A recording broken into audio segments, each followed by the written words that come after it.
experience itself is not inherently problematic. It is only when we abstract ourself as a separate, independently existing entity or self that a situation becomes a problem. Openness turns into resistance.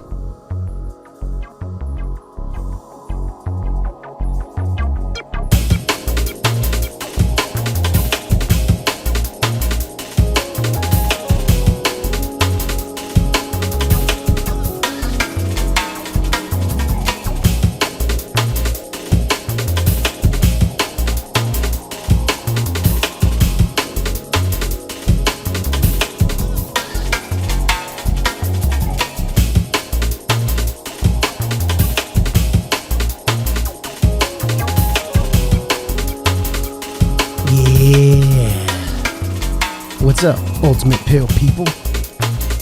Ultimate Pill digesters? Ultimate Pill takers? Ultimate Pill go-getters? How you doing? How you feeling? How's your soul? How you living?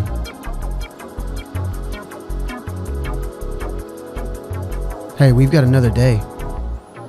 If you're listening to this right now, you've been given another chance to go out, make something of this life that we've been gifted, make an impact for positive change, and be life supportive. We gotta go, man. We gotta go get it.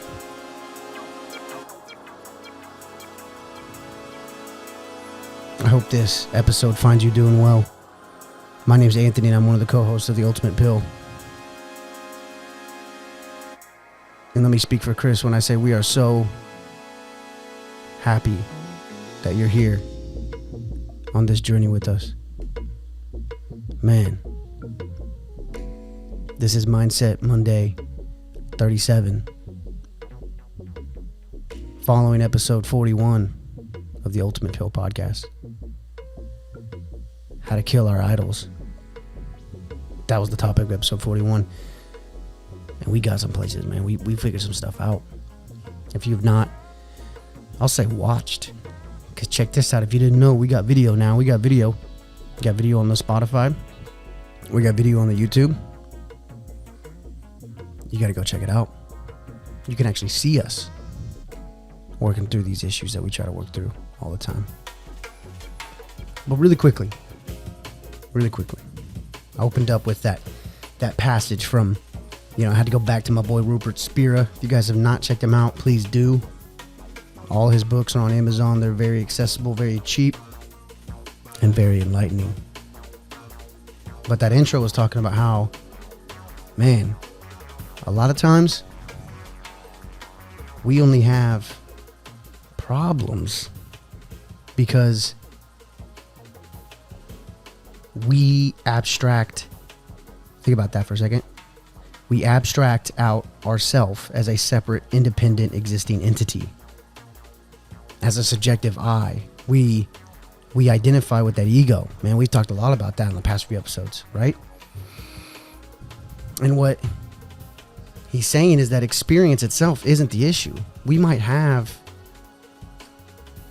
bad things happen to us in the process of experiencing, right? And you think all your problems are this flooding of bad experiences, but no, man, he's saying experience itself ain't the problem, bro. It's when we forget that who we are. We're the infinite I am behind.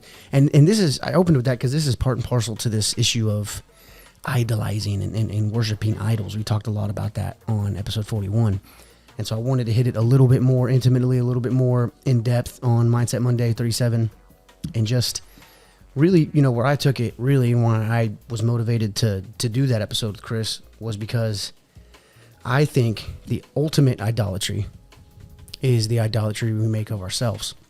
And I think this is a big tripping stone, a big roadblock for people that are trying to find peace in their lives, that are trying to find contentment and love. Because when we idolize ourselves, make an idol out of this entity that you think is you, we block ourselves off from opening up to the truth of the matter. And that's why that passage from Spira ends with openness becomes resistance. You know, like how much, think about the stuff you're going through and the problems we're facing, because we all face them.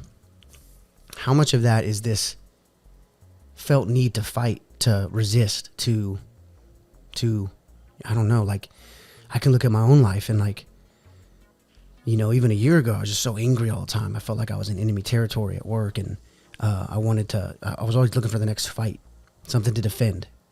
And it was this constant resistance against the experience of life. And now none of that bothers me anymore.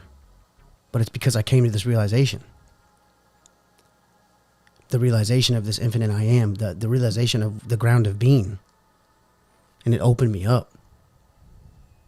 And made me realize, like, something we've talked about on the show before multiple times now, with main episodes and also with Mindset Mondays, is that emotions, ideas, thoughts, all of these sense perceptions, we got to stop identifying with them.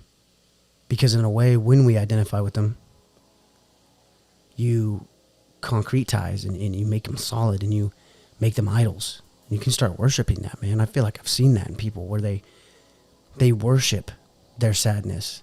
They worship their anger. It becomes like a badge of honor for them to wear. They worship how often they clash with people. And in the vice versa, like some people worship, how everybody likes me because I always say what everybody wants to hear. I'm a people pleaser. Look at how many friends I have. Look at how many people like me, and how really at the bottom of it is you've sacrificed the truth and speaking to the truth of your life and being who you really are to be accepted by others. So in a way, acceptance becomes an idol. So hopefully you can start to see where my head's at. Like I start to think about all the things that we idolize and start to worship. And in the episode, we took it even farther and talked about idolizing the wrong lifestyle and money and how that can affect your identity and all that, right? But I'm talking, before we even get there, man, just staying here in the internal, starting from within. A lot of this is coming from another author I really like, Owen Barfield. Very, very smart dude. And he wrote a book called Saving the Appearances. I think I mentioned it in the episode, where it ultimately ends in talking about idols and how we worship them. But he's talking about how something that we've stated and something that quantum mechanics and science is stating now. We cannot fully comprehend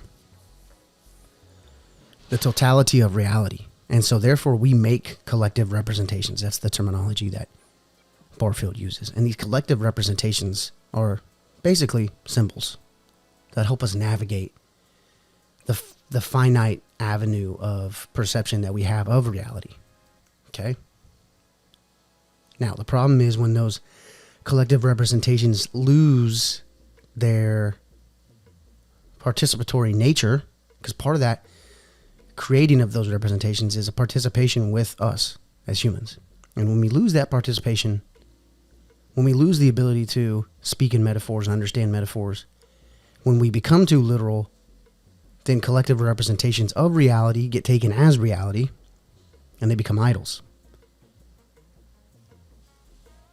But let me read you this passage from his book, Saving the Appearances. He ends in this. This is towards the end of the book. And he's quoting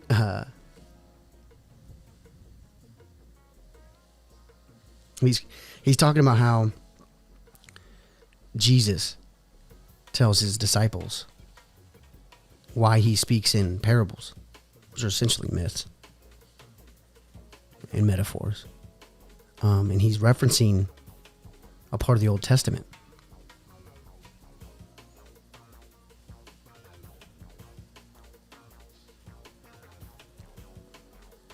But he says in the book of Matthew, And in them is fulfilled the prophecy of Isaiah, which saith, By hearing ye shall hear, and shall not understand. And seeing ye shall see, and shall not perceive. For this people's heart is waxed gross, and their ears are dull of hearing. And their eyes they have closed, lest at any time they should see with their eyes, and hear with their ears, and should understand with their heart, and should be converted, and I should heal them. And he's referencing here, I think, parts in Isaiah and parts in the Psalms. But what's he referencing? The actual context of those quotes is that he's talking about idols and idol worship, and the parts in the Old Testament are just, they use that exact same terminology to describe the actual idols that people are worshiping. They have eyes, but they can't see. They have ears, but they can't hear. They cannot perceive. They're not living entities. And so Barfield's bringing this up to say, well, what kind of idolatry is Jesus referencing as far as the people that he's teaching and listening to, and why he speaks to them in parables? He's saying what? That he has to speak to them in parables because they don't have eyes to see and ears to hear. Wait a minute, but he's referencing a conversation about and text about idols. And so Barfield says, but what kind of idolatry? What is he talking about? It is quite impossible to assume that the primary idolatry, that is the worship of images as concrete, the worship of images as concrete, was in the mind of Jesus.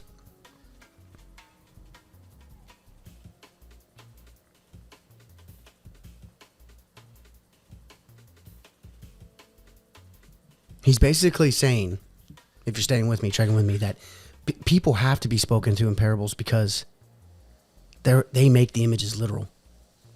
And where Barfield takes it after that is to say, we take the image of our existence, of our being, capital B, our awareness of experience as literal. We take the existence of the ego, I, Anthony, you, fill in the blank, your name, as literal.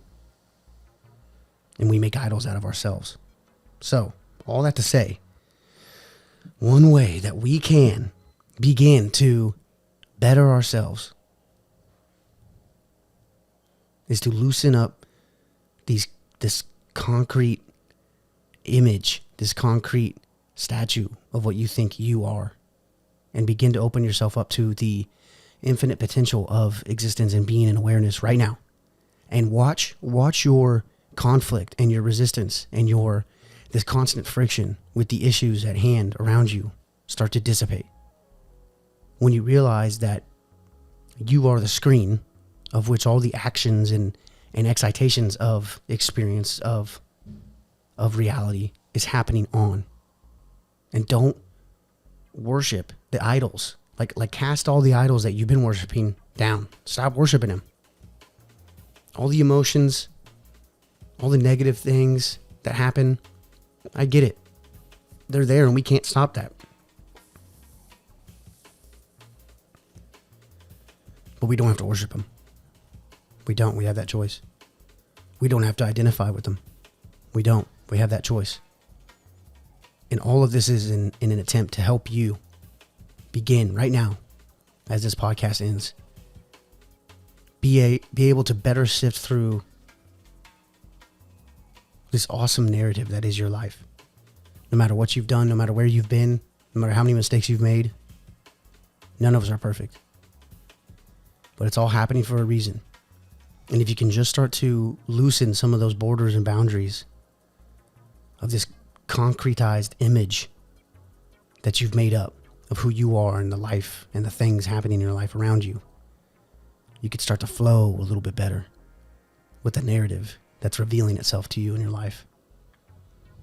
Now, this terminology about the concretized image gets me right into something I've been really big on lately, and I do not have time to get into, but maybe we will later in the show. We've talked about it on episode 39, I think. But the image directly is like a keyword to me that triggers the idea of the imaginal and the imagination. And part of this is going to take imagination. The imagination is the sense organ that allows us to participate in reality again, in being again, in the infinite I am, that's who you really are. And I'll leave you with that. Go out there, have a great week, have a great day. But stop looking outwards towards all the idols we've made of our lives and the events in our lives for the peace that you're desiring, and realize that it's already within you. Thanks for joining us. I'll see you on the next one.